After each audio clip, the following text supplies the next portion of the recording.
প্রিয় শিক্ষার্থী এবং ভিউয়ার্স, আজকের টিউটোরিয়াল ক্লাসে আমি সবাইকে স্বাগত জানাচ্ছি। আজকে আমাদের আলোচ্য বিষয় নবম দশম শ্রেণীর গণিত অধ্যায় এবং 16 পরিমাপ। আজকে আমাদের পর্ব হলো 3। তো এখানে যেমন দেখো, এই অধ্যায়টা হলো বৃত্ত সংক্রান্ত। আমরা জানি একটি বৃত্তের ব্যাসার্ধ যদি r হয়, তাহলে আমরা বৃত্তের পরিধি বের করতে পারি, আমরা বৃত্তের ক্ষেত্রফল নির্ণয় করতে পারি, এবং কোনো একটি বৃত্তচাপের একটা দৈর্ঘ্য আমরা নির্ণয় করতে পারি, এবং বৃত্তাংশ যেটা আমরা সেক্টর হিসেবে এখানে দেখাচ্ছি, দেখো এটা আমরা নির্ণয় করতে পারি। অর্থাৎ বৃত্তের ব্যাসার্ধ দেওয়া থাকলে ব্যাস নির্ণয় করা যাবে এবং পরিধিও নির্ণয় করা যাবে, বৃত্তাংশের ক্ষেত্রফল নির্ণয় করা যাবে। এটি নিয়ে আমাদের আলোচ্য বিষয়, এবং এই সংক্রান্ত কিছু আমরা গাণিতিক সমস্যার সমাধান করব। তো যেমন এখানে দেখো, বৃত্তের ব্যাসার্ধ r হলে ব্যাস হইল কত 2r। আমরা জানি কেন্দ্রগামী জ্যাকে আমরা ব্যাস বলি, এবং পরিধি 2πr। তো আমি ধাপে ধাপে এখানে নিয়মগুলো আলোচনা করতেছি, এবং অঙ্ক করার পূর্বেই আমি যে অঙ্কগুলো করব তোমরা একটু খাতায় উঠে নিলে ভালো হবে।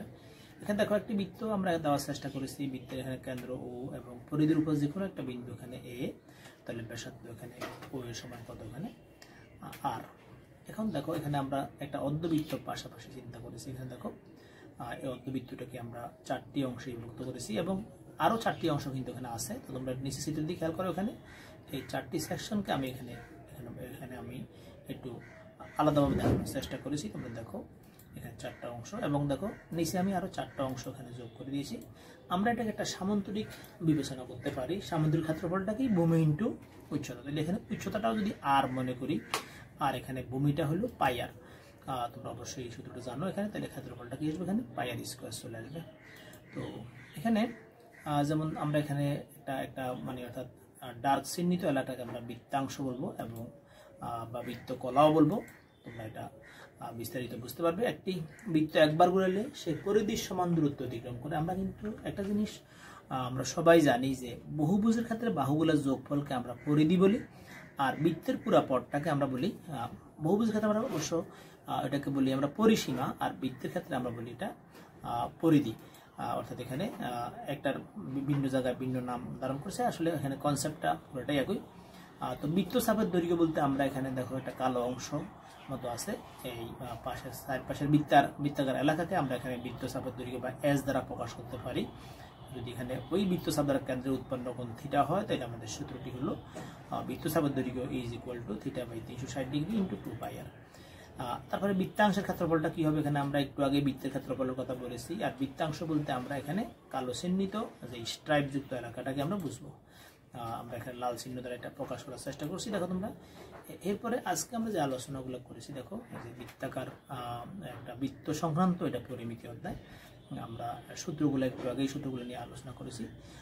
এর সাপেক্ষে আমরা এখন ধাপে ধাপে আমরা এই অঙ্কগুলো করার চেষ্টা করবো। দেখো, একটি অঙ্ক 1 নম্বর, একটি বৃত্তচাপের দৈর্ঘ্য কেন্দ্রে 30° কোণ উৎপন্ন করে বৃত্তের ব্যাস 126 সেন্টিমিটার হলে বৃত্তচাপের দৈর্ঘ্য নির্ণয় করতে বলা হয়েছে। আমরা জানি বৃত্তচাপের দৈর্ঘ্যের সূত্র একটু আগে আমরা দেখিয়েছি। তোমরা ওই সূত্র ব্যবহার করেই আমরা কিন্তু এই অঙ্কটা কিছুক্ষণ পরেই করবো, তোমরা একটু খেয়াল করবে। তো 2 নম্বর প্রশ্নটি, একটি বৃত্তাকার মাঠকে ঘিরে একটি রাস্তা আছে। রাস্তাটির ভিতরের পরিধি বাইরের পরিধি অপেক্ষা 44 মিটার বড়। রাস্তাটির প্রস্থ নির্ণয় করো। আমরা কিছুক্ষণ পরে পর্যায়ক্রমে অঙ্কগুলো করবো। 3 নম্বর অঙ্কটি, একটি বৃত্তের পরিধি 220 মিটার। ওই বৃত্তে অন্তর্লিখিত বর্গক্ষেত্রের বাহুর দৈর্ঘ্য নির্ণয় করো। আমাদের আজকের সর্বশেষ অঙ্কটি, এটি একটি বৃত্তের পরিধি একটি সমবাহু ত্রিভুজের পরিসীমার সমান। একটু আগে আমরা বলেছি বহুভুজের ক্ষেত্রে আমরা বলি পরিসীমা, আর গোলাকার বস্তুর ক্ষেত্রে আমরা বলি পরিধি। এদের ক্ষেত্রফলের অনুপাত আমরা কিছুক্ষণ পরে পর্যায়ক্রমে অঙ্কগুলো করবো। তো তোমরা সূত্রগুলো খাতায় উঠে নিবে, এবং যদি সম্ভব হয় তোমরা অঙ্কটাও খাতায় উঠে নিলে তোমরা অঙ্কগুলো ভালোভাবে বুঝতে পারবে। তো এখন আসলে দেখো, আমরা অঙ্কগুলা ধাপে ধাপে করার চেষ্টা করতেছি। এতক্ষণ আমরা বৃত্ত সংক্রান্ত কিছু নিয়ে আমরা আলোচনা করেছি, এবং বৃত্তের পরিধি কিভাবে সৃষ্টি হয়, এবং বৃত্তচাপের দৈর্ঘ্য এবং বৃত্তাংশের ক্ষেত্রফল। অর্থাৎ আজকে আমাদের টপিকটা হলো এটা বৃত্ত সংক্রান্ত, এটা পরিমাপের একটা সাধারণ পরিমাপের একটা অধ্যায়, এবং আজকে আমাদের পর্ব হলো 3। এখন একটা জিনিস আমরা একটু আগে বোঝানোর চেষ্টা করেছি, একটা বৃত্তের কিন্তু এই পুরা পথটাকে আমরা পরিধি বলি। আবার যেমন এটা যদি এটা বহুভুজ হয়, মনে করো বহুভুজ যদি এখানে তিন বাহুর যোগফলকে আমরা কি বলি? আমরা পরিসীমা বলি। আর এখানে এই পুরা বৃত্তের পথটাকে আমরা পরিধি বলি। যদি এখানে ব্যাসার্ধ যদি আর হয় তাহলে কি হবে? পরিধি হবে 2πr। তো আমরা একটু আগে সূত্রগুলো নিয়ে আমরা ব্যাপকভাবে আলোচনা করেছি, তোমরা এটা অবশ্যই খাতায় দেখে নিবে সূত্রগুলো, এবং অঙ্কগুলো তোমরা যখন করবা তখন খাতায় উঠে নিয়ে তোমরা ভালোভাবে অঙ্কগুলো বুঝতে পারবে, অর্থাৎ তোমাদের কাঙ্ক্ষিত লক্ষ্যে তোমরা বুঝতে পারবে। তাহলে আমরা এখানে বৃত্তের ক্ষেত্রফল এবং কিভাবে সৃষ্টি হয়েছে আমরা একটু আগে দেখিয়েছি, পাইআর স্কয়ার হলো ক্ষেত্রফল। এবং বৃত্তাংশ বলতে আমরা কি বুঝি? বৃত্তাংশের ক্ষেত্রফল বলতে জানি বৃত্ত চাপের দৈর্ঘ্য হলো এইটুকু আমরা বৃত্ত চাপের দৈর্ঘ্য বলি। আবার যদি আমরা একটা কাজ করি, আর একটা বৃত্ত অঙ্কন করি দেখো এখানে, তাহলে এই পথটাকে বলা হবে কি? এই জায়গাটাকে বলা হবে কি? বৃত্তাংশের ক্ষেত্রফল, বা আমরা বৃত্ত কলাও বলি এটাকে। তো আমরা এই সূত্রগুলো নিয়ে একটু আগে আলোচনা করেছি, তোমরা সূত্রগুলো খাতায় উঠিয়ে নিবা যখন অঙ্কগুলো করার আগে। এখন আজকের আমার যে আলোচ্য বিষয়, সেই আলোচ্য বিষয়ের আলোকে আমরা একটি অঙ্ক করতেছি। প্রথম অঙ্কটা একটি বৃত্তচাপ কেন্দ্রে, আমরা চিত্র অঙ্কন করি। একটি বৃত্তচাপ কেন্দ্রে এখানে 30 ডিগ্রি উৎপন্ন করে, 30 ডিগ্রি, এবং বৃত্তের এখানে ব্যাস দেওয়া আছে কত? এই পুরা পথটা আমরা জানি কেন্দ্রগামী যাকে ব্যাস বলা হয়। দেখো এটা একটা যদি বৃত্ত হয় আমরা এটাকে এবি কে একটা ব্যাস বলতে পারবো, এবং এটা একটা সি। তাহলে এখানে আমাদেরকে বলা হয়েছে এখানে যে বৃত্তচাপের দৈর্ঘ্য, অর্থাৎ এই পথটুকু আমাদেরকে দেখতে হবে, এই পথটুকু। তাহলে এখন দেখো আমরা এখন ধরে নিলাম ব্যাসার্ধ, যেহেতু ব্যাস দেওয়া, ধরি ব্যাসার্ধ। দেখো ব্যাসার্ধ আর এর মানটা কত হবে? এখানে 126 বাই কত? ওখানে 2, দ্যাট ইজ ইকুয়াল টু 63। আর এটা আমাদের সেন্টিমিটার এককে আছে, আমরা এককে রাখলাম। দেখো থিটার মানটা কত দেওয়া আছে? 60 মূলক পদ্ধতি, এখানে 30 ডিগ্রি দেওয়া আছে। এখন আমরা জানি যে বৃত্তচাপের দৈর্ঘ্যটা কেমন হবে? বৃত্তচাপের দৈর্ঘ্যকে আমরা s দিলাম। তো এখন আমরা জানি, লিখবো আমরা জানি s is equal to theta by 360 into কত? ওখানে 2πr। এটা আমাদের বৃত্তচাপ নির্ণয়ের সূত্রটি হলো এটা। তো এখন একটা জিনিস খেয়াল করবে, এখানে তোমরা যখন অঙ্কটা করবে, এখানে থিটার মান যদি তুমি 30 ডিগ্রি দাও, আমরা এখানে 30 দিলাম। ডিগ্রি দিতে উভয় জায়গায় দিতে হবে, আর নইলে আমরা ডিগ্রি দিলাম না, 360 ইন্টু কত? ওখানে এখানে 2πr, পাইয়ের একটা মান আমরা জানি, আমরা ডাইরেক্ট বসিয়ে দিব ওটা। তাহলে এখন দেখো এখানে কাটাকাটি হবে একটু, এখানে 0 0 এখানে কত? 3 12 36। তাহলে এখন আরো কাটাকাটি দিব করি, এখানে 6 2 গুণে 12, এবং এখানে যদি আবারও কাটাকাটি করা হয় তাহলে কি হবে? 3 2 গুণে 6, এখানে কত হবে? 21 হবে। অর্থাৎ আমরা যদি একটা কাজ করি, এখানে 21 পাইকে 21 পাই ভাগ কত? এখানে 2, অর্থাৎ এখানে 32 পয়েন্ট, অর্থাৎ 32 পয়েন্ট কত? এখানে 986। আমরা এখানে আনসারটা তোমরা ক্যালকুলেটরের সাহায্যে মিলিয়ে নিবা আনসারটা। তাহলে এখন 32 পয়েন্ট কত? আমরা এখানে 99 আমরা দিতে পারি, অর্থাৎ সেন্টিমিটার। এটাই আনসার। এটা আশা করি তোমরা প্রথম অঙ্কটা খুব ভালোভাবে বুঝতে পারছো। এখন আমরা দ্বিতীয় অঙ্কটা আমাদের কি হবে দেখো, আজকের নিয়মের আলোকে। দেখো এখানে পরবর্তী অঙ্কটি আমরা এখন এই অঙ্কটা একটু আমরা বসে দিব। পরবর্তী অঙ্কটা দেখো,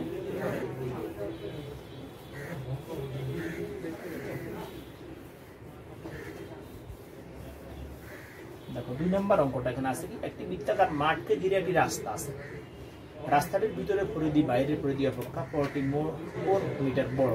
রাস্তাটির প্রশস্ততা নির্ণয় করতে বলা হয়েছে। এখন আমরা একটা চিত্র অঙ্কন করি, আমাদের প্রশ্নের সাপেক্ষে একটা চিত্র অঙ্কন করি। এখানে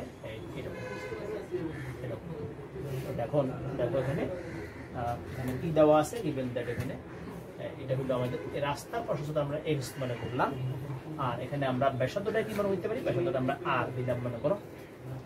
তাহলে রাস্তা সহ ব্যাসার্ধ কত হবে? এখানে r প্লাস x। এখন বলা হয়েছে বাইরের পরিধিটুকু। এখানে দেখো এটা হলো বাহিরের পরিধি, এটা হলো ভিতরের পরিধি। কতটুকু বড় ছোট? 44 মিটার বড় ছোট। তাহলে আমরা একটা কাজ করি, এখন দেখো 2 নম্বর অঙ্কটা। 2 নম্বর অঙ্ক কি আছে? এখানে আমরা দড়ি মাঠটির ব্যাসার্ধ কত? ব্যাসার্ধ হলো r। রাস্তাটি রাস্তাটি হলো কত ওখানে x মিটার। তাহলে এখন আমরা একটা কাজ করি, এখানে রাস্তা সহ মাঠের ব্যাসার্ধটা কত হবে? ব্যাসার্ধ হবে এখানে r প্লাস কত ওখানে x হবে। তাহলে আমরা একটা কাজ, সুতরাং কি লিখবো এখানে? মাঠের পরিধিটা কেমন হবে বলতো? মাঠের পরিধি হবে এখানে 2 পাই r। রাস্তা সহ মাঠের পরিধি কেমন হবে? 2 পাই ইন্টু r প্লাস কত ওখানে x। তাহলে এখন খেয়াল করো, এখানে শর্ত মতে উই ক্যান রাইট, শর্ত মতে এখানে 2 পাই r প্লাস x মাইনাস কত ওখানে 2 পাই r ইকুয়াল টু 44। তাহলে এখন দেখো কি হবে, এটা আমরা ব্র্যাকেটটা যদি উঠিয়ে দিই, বা 2 পাই r প্লাস কত ওখানে 2 পাই r x minus 2 pi r equal to 44। দেখো আমরা এখানে 2 পাই r এখানে অপসারণ করে দিতে পারি। তাহলে কি হবে এখানে? দেখো এখানে হবে 2 পাই x ইকুয়াল টু 44। তাহলে এখন 44 বাই কত ওখানে 2 পাই, that is equal to x এর মানটা কত হবে? আমরা এখন 44 কে আমরা 44 ভাগ কত ওখানে 2 পাই, তাহলে এখানে 7.00 কত ওখানে 28। তাহলে আমরা এখানে আনসার লিখতে পারি, দেখো যে আনসারটা কত হবে এখানে? আনসার হলো এখানে 7.3 দিতে পারি, অর্থাৎ দুইটা হলো আমাদের আনসার। আসলে তোমরা 2 নম্বর অঙ্কটা আজকের নিয়মের সাপেক্ষে তোমরা 2 নম্বর অঙ্কটা বুঝতে পারছো। এখন আবার তোমরা খেয়াল করো, এখানে 3 নম্বর অঙ্কটা একটি বৃত্তাকার মাঠের পরিধি, সম্পূর্ণ একটা বৃত্তাকার মাঠ, এটার পরিধি 220 মিটার গিভেন দ্যাট দেওয়া আছে। ওই বৃত্তে একটা অন্তর্লিখিত কি আছে? একটা বর্গক্ষেত্র আছে। যেমন এখানে ABCD একটি বর্গক্ষেত্র বৃত্তে অন্তর্লিখিত, বৃত্তের ভিতরে এটা অবস্থিত। আমাদেরকে বলা হয়েছে এখানে AB BC CD আর D যেহেতু সমান, প্রতি বাহু বের করতে হবে। আমরা ধরে নিব এখানে, আমরা ধরে নিয়ে এখানে মনে করি প্রতি বাহুটা কত এখানে A মনে করলাম, প্রতি বাহু সমান। তাহলে এবার দেখো একটু সবাই, আমরা এখানে একটা যোগ করি। এখানে তোমরা অবশ্যই জানো এখানে অর্ধবৃত্তস্থ কোণ এক সমকোণ, তাহলে এই দুটি কোণ কি হয়ে গেছে? এখানে সমকোণ হয়ে গেছে, অর্ধবৃত্তস্থ কোণ এক সমকোণ বলে। তাহলে আমরা এখন ধরবো দড়ি বর্গের, আমরা এখন শীতের দিকে অবশ্যই তাকাবা, দড়ি বর্গের প্রতিবাহু। এখানে আমরা জানি এখানে সব বাহু সমান, AB সমান, BC সমান কত ওখানে, CD সমান কত ওখানে, DA সমান আমরা A মনে করলাম। এখন দেখো বৃত্তের যে একটা ব্যাসার্ধ আছে, ব্যাসার্ধটাকে আমরা R ধরে নিলাম, মনে করো এটা O।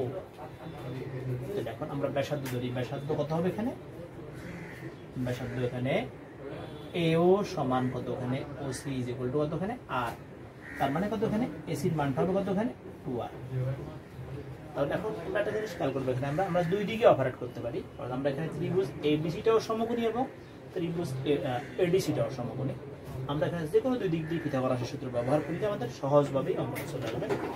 যেমন আমরা কিন্তু এখানে আরটা কিন্তু জানি না, তাহলে আমরা লিখতে পারি, দেখো এখানে আমরা আর এর মানটা আগে বের করে ফেলি, যে 2 পাই r ইজ ইকুয়াল টু কত এখানে 220। তাহলে আমরা এখানে ডাইরেক্ট 2r টাই বের করি। তাহলে এখন দেখো, তাহলে 2r এর মানটা কেমন হবে?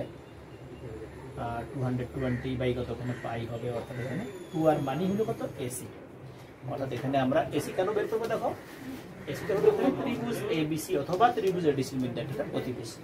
তাহলে আমরা যদি একটা কাজ করি, এখন দেখো যদি আমরা 220 কে পাই দ্বারা ভাগ করি, কত পাচ্ছি? 70 গুণ কত ওখানে 70 পয়েন্ট কত ওখানে 0.028 এটা পেয়ে গেছি। এখন দেখো এখানে আমরা কি কাজ করতে পারি? এখানে ত্রিভুজ ABC আমরা পিথাগোরাসের সূত্র ব্যবহার করব। আর কি হবে দেখো, কি আসবে এখানে? অর্থাৎ AB square plus BC square is equal two AC square.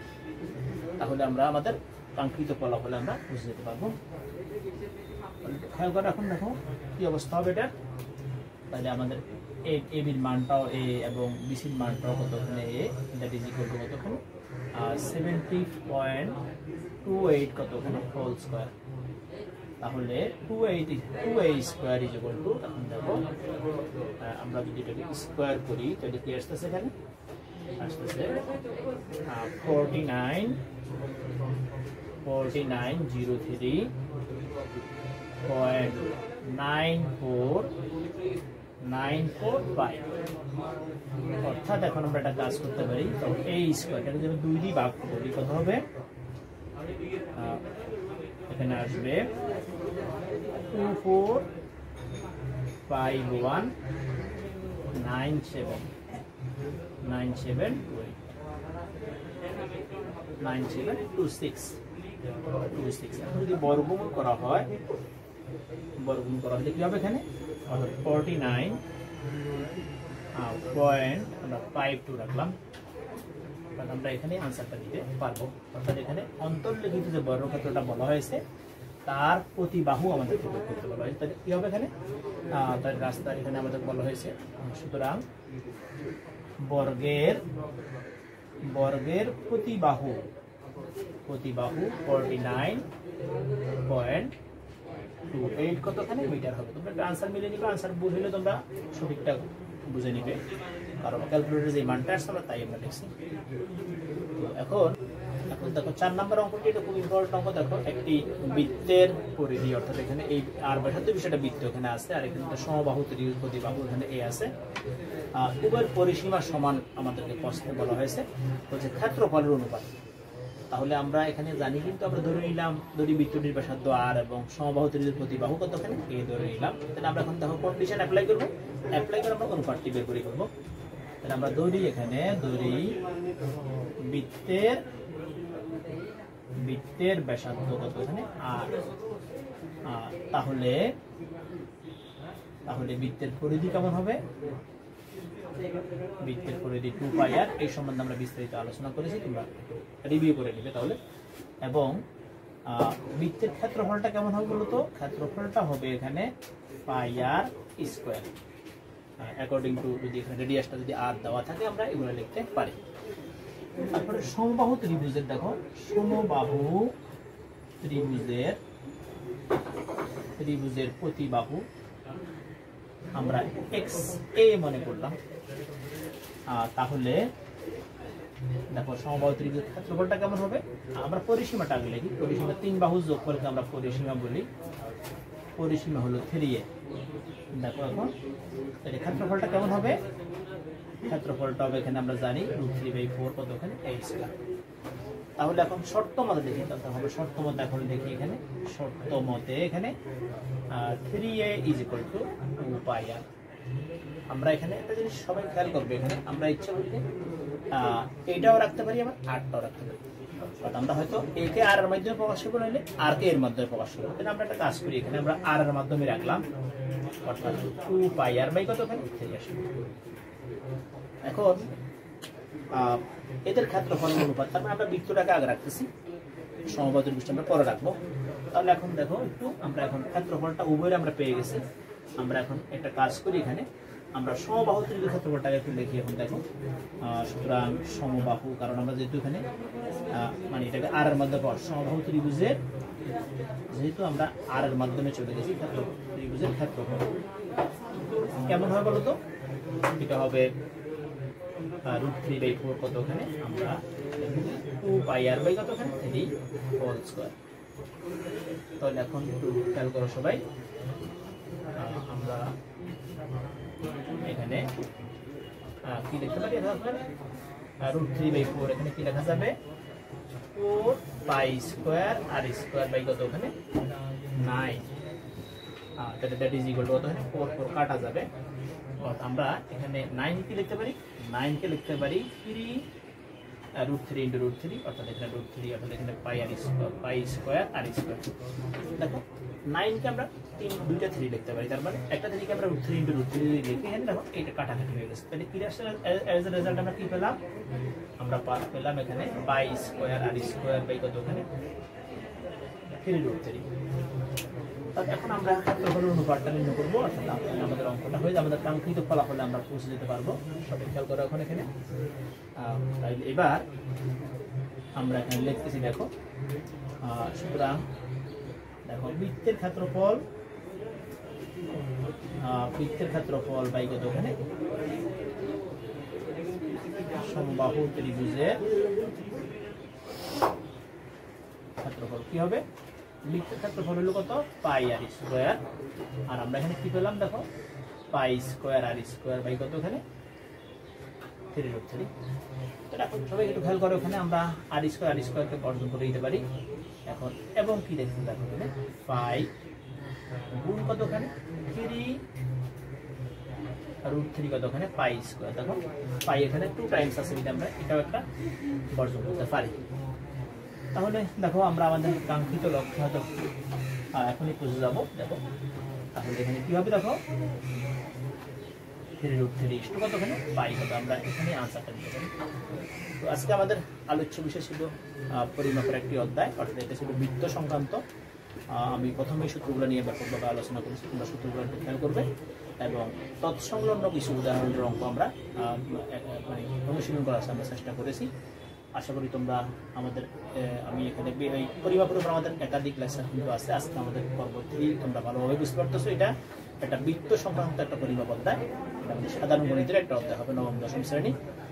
তোমরা আশা করি এই অঙ্কগুলো খুব ভালোভাবে বুঝতে পারতেছো এবং তোমাদের সবাইকে ধন্যবাদ জানিয়ে এবং সবাই সাফল্য কামনা করে আজকের টিউটোরিয়াল ক্লাস আমি এখানে সমাপ্ত ঘোষণা করলাম।